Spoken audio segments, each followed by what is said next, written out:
ನಮಸ್ಕಾರ. ಸುದ್ದಿಗಳ ಸಂಗ್ರಹವೇ ರಣಬೇರಿ ನ್ಯೂಸ್. ನಗರದ ಕಾರಿಮನೆ ಗೇಟಿನ ಮತ್ತು ತಡಗೋಡೆ ರಸ್ತೆ ಅಭಿವೃದ್ಧಿಗೆ ಮತ್ತು ನಾಗಮಂಗಲ ರಸ್ತೆಯಿಂದ ಸ್ಮಶಾನಕ್ಕೆ ಹೋಗುವ ರಸ್ತೆಗೆ 5 ಕೋಟಿ ರು ವೆಚ್ಚದಲ್ಲಿ ಮತ್ತು 10 ಲಕ್ಷ ರು ವೆಚ್ಚದಲ್ಲಿ ಚಂದ್ಗಾಲು ಹಾಲು ಉತ್ಪಾದಕರ ಸಹಕಾರ ಸಂಘದ ಡೈರಿ ಕಟ್ಟಡದ ಉದ್ಘಾಟನೆ ಮತ್ತು ಚಂದ್ಗಾಲು ಪರಿಮಿತಿಯಲ್ಲಿ ರಸ್ತೆ ಅಭಿವೃದ್ಧಿ, ಚರಂಡಿ ಅಭಿವೃದ್ಧಿಗೆ 30 ಲಕ್ಷ, ಅರ್ಶಿಣಗೆರೆ ಹಾಲು ಉತ್ಪಾದಕರ ಸಹಕಾರ ಸಂಘದ ಡೈರಿ ನೂತನ ಕಟ್ಟಡಕ್ಕೆ ಗುದ್ದಲಿ ಪೂಜೆಯನ್ನು ಇಂದು ಜನಪ್ರಿಯ ಶಾಸಕರಾದ ಶ್ರೀ ಗಣಿಗ ರವಿಕುಮಾರ್ ಅವರು ಇಂದು ಚಾಲನೆ ನೀಡಿದರು.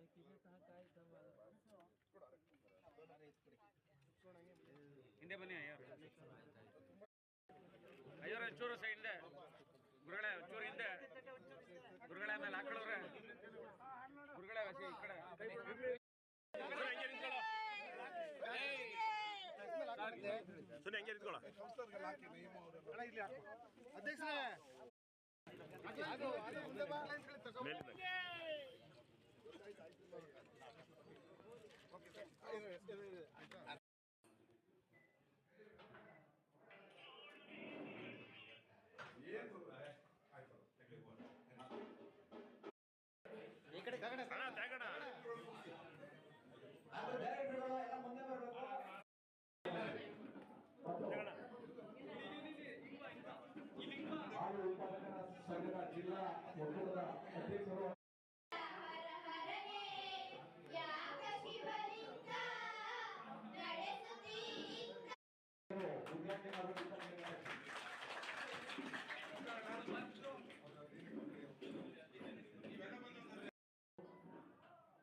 ಯುವ ಸಂಘಟನೆ ಬಹಳ ಹಾಲು ಉತ್ಪಾದಕರ ಸಂಘದಲ್ಲಿ 3ನೇ ಬಾರಿಗೆ ಆಯ್ಕೆಯಾಗಿ ಈಗ ಒಂದು ತಿಂಗಳಿಗೆ 35 ರಿಂದ 40 ತಿಂಗಳು 45,000 ರೂಪಾಯಿನ ಲಾಭದಾಯಕತೆ ಕೊಟ್ಟಿದ್ದಾರೆ.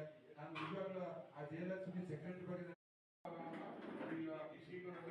ಕೊಡ್ತೀನಿ. ಶಿವಪ್ಪ ಅವ್ರು ಹೇಳಿದಂಗೆ ನಿಮಗೆ 10 ದಿನಕ್ಕೆ ಒಂದ್ಸರಿ ಕೈಗೆ ದುಡ್ಡು ಅಂತ ಯಾವ